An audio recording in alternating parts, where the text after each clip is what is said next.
Hi, my name is Brian. I have the privilege of being the lead pastor of Centerpoint Church. And I want to thank you for taking the time to come here and actually learn more about our church through our membership class. At the end of this, you may determine, I don't actually want to be a member of Centerpoint. And I want you to know this, that is completely okay.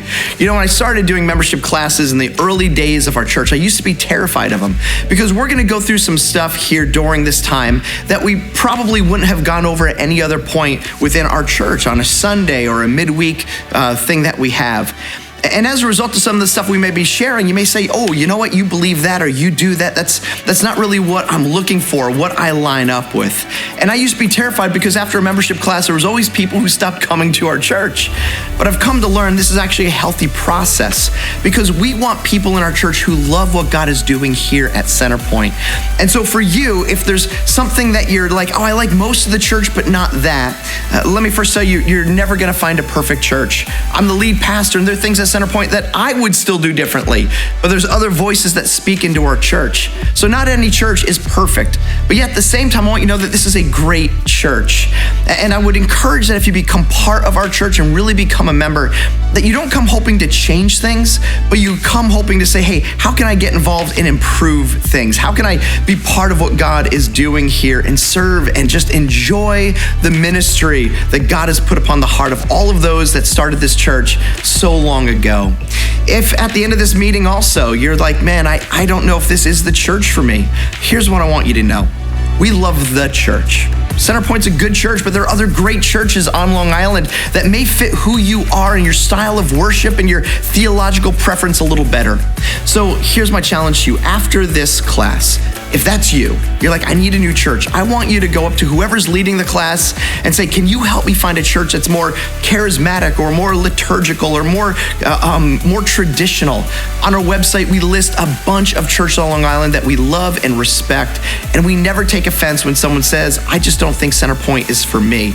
You don't have to be in our church, but you do need to be in a church. And so let us help you in that journey. So let me tell you a little bit about our history real quick here. Centerpoint actually began in 2000 when there was just me and four guys praying about starting this very church. We used to meet in the back porch of my parents' house. It was during the summer. And we just prayed about, hey, are we supposed to do this? Is God really leading us there? Well, after about a year of praying, I then made an announcement to a bunch of different people I knew in a ministry that I was leading at the time. And we ended up having what's called a launch team, that initial group that was praying about being part of the church. And we had about 25 people that wanted to help start Centerpoint. Then we finally launched in January of 2002. We started meeting in a Knights of Columbus in Massapequa Park. It was right next to a restaurant called Big Daddy's Cajun Restaurant. And there God started to form this little church. It started to grow and take off. And about a year later, we were about 90 people at the end of that first year. We were running out of space, so we had to move again. So we went from a home at my parents' to a Knights of Columbus to now an American Legion in Seaford. And we were there for quite some time. So during all of this, we only had a night service. Everyone that was part of the church, everyone I was reaching were young and single. I was young and single at the time. There are no real adults that were in the church outside of maybe my parents. And so we only had a 7 p.m. service for the first several years of the life of our church. And then we got to the point where we had the first child that was born from a family in our church named Donnie and Christy White. They had a baby and they said, Brian, we love the church, but the nighttime is just not working for our child. So we need a morning service, so we gotta go. And I said, Donnie, don't leave. Give me 2 months. And 2 months later, Centerpoint had our second service when we started to finally have a morning service.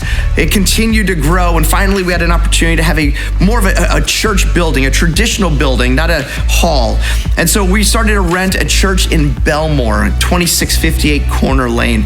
And it was really in this church building that Centerpoint went to the next level and really started to grow and reach plenty of people over the age of 30 finally. A lot of kids started being in the church. And then in May 2011, we started a fourth service. The church just continued to flourish. We kept adding services. And then an opportunity came for us to move out of Belmore to yet our next building, which is in Massapequa, the building that our Massapequa campus presently is at. And so October 2013 was our first official service in our Massapequa location. Then we were called to go multi-campus. And so then October 2015, we launched our Bayshore campus. And then October 2016, we launched our Long Beach campus. And then October 2018, we launched our Kings Park campus. And by the time someone is watching this, we may already have our 5th campus, wherever that may eventually be. And so God has clearly been walking us through year after year in this slow, steady growth of reaching people on Long Island for Jesus Christ.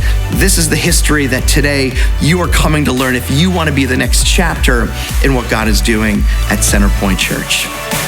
Thank you.